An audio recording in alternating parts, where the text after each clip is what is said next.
Adam, an exciting couple of weeks, and over the next couple of weeks, I should say, for lacrosse. The Premier Lacrosse League set to get underway next week with its first game. And what this season is going to bring is a combination of games that are aired the more traditional way, but also a number of games that are aired, that are streamed, I should say, via Peacock. And Peacock is actually exclusively airing 23 games. So we want to talk about what's ahead here for the season with Paul Rabil. He is the co-founder of the Premier Lacrosse League. He also plays in the league for the Cannons. And Paul, it's great to see you. Lots to talk with you about today. But let's just start with the streaming component of this, because we talk more and more here in Yahoo Finance just how it almost seems like streaming is taking over every aspect of our life. And we know it's so important here when it comes to sports. But talk to us about your agreement with NBC and I guess what you hope this exposure through streaming brings to the sport of lacrosse. Yeah, well, it's great to be back. It's good to see you. I would say that streaming is a part of an industry that's accelerated post-pandemic. It's seen now households double subscriptions to close to 250 million different subscription services in the US. That's up significantly.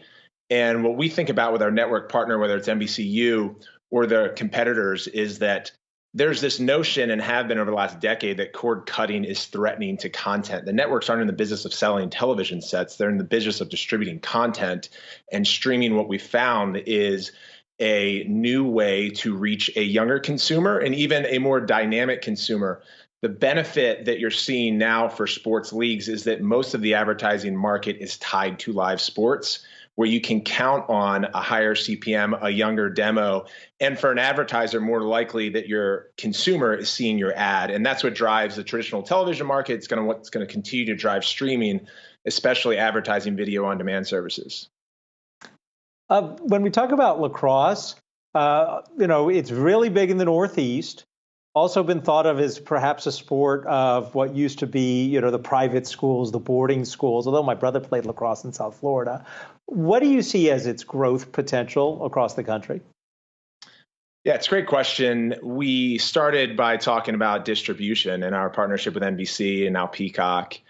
I believe that if you're lacrosse or formerly MMA with the UFC, you've got to get your distribution handled so you can take a sport like the one that you're talking about here, that we all love, and for those at least that have played it, and get it out to the masses. So that's our goal as a professional league.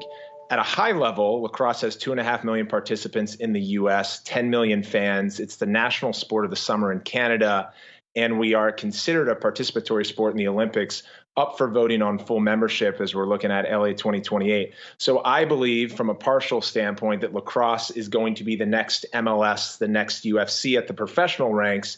And if we're able to solve for that with the PLL, the trickle down will impact the youth college game, both genders. And I think what sport does, it's so dynamic, it's very communal, and we can have amazing conversations, we're entertained, and we can meet at the dinner table or different kind of community organizational events and celebrate the game or the players that we love.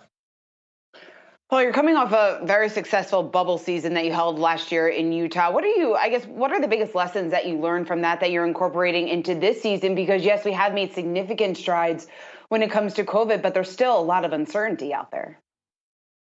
Yeah, I think that when we launched the league in 2019, we did so as a tour-based format so that we could grow the game nationally and follow the trail of its participation over the last several decades. That actually favored us during the pandemic because we were already operating in a single site model for all of our teams. We learned, I think, among a couple of things. One is that our fan base likes to consume a lot of games in subsequent days. So what we did this year, going back to our tour-based model, instead of playing 3 games a weekend at one particular venue, we're now playing 5. So 2 teams each weekend are going to have a double header. Also in the offseason, we were able to merge with the former Professional Lacrosse League, which is called Major League Lacrosse. That was something that we had modeled out to hopefully accomplish in 2 years since our inception, and we were able to do that, which has created more of a singular destination for not just lacrosse fans, but people that are learning about lacrosse for the first time. And then the other thing last year is that we were to turn on sports betting. So we were able to go through that entire governance process, meet with all the AGOs, and have our integrity service partner, Genius Sports, lead that. And we hope to not only pick up on that momentum from last year, but use that as a vehicle to attract more casual sports fans to lacrosse. Yeah, Paul, I wanted to ask you about that because the sports betting aspect of this is just fascinating. And you mentioned the fact that you hope that that picks up steam or really helps you bring in new users. What has the traction been like so far? Because 2020, I believe last season was the first time that you reached this deal with DraftKings. And I guess how big of an opportunity do you see this being for the sport of lacrosse going forward? Well, it's huge, Shauna. I mean, sports betting has existed for a century across the world in sports. Most of it in the U.S. has been done illegally. The AGA quotes some $150 billion illegal sports betting market in the U.S. Now, 24 states have legalized it, and we're monitoring all 50 states and Washington, D.C.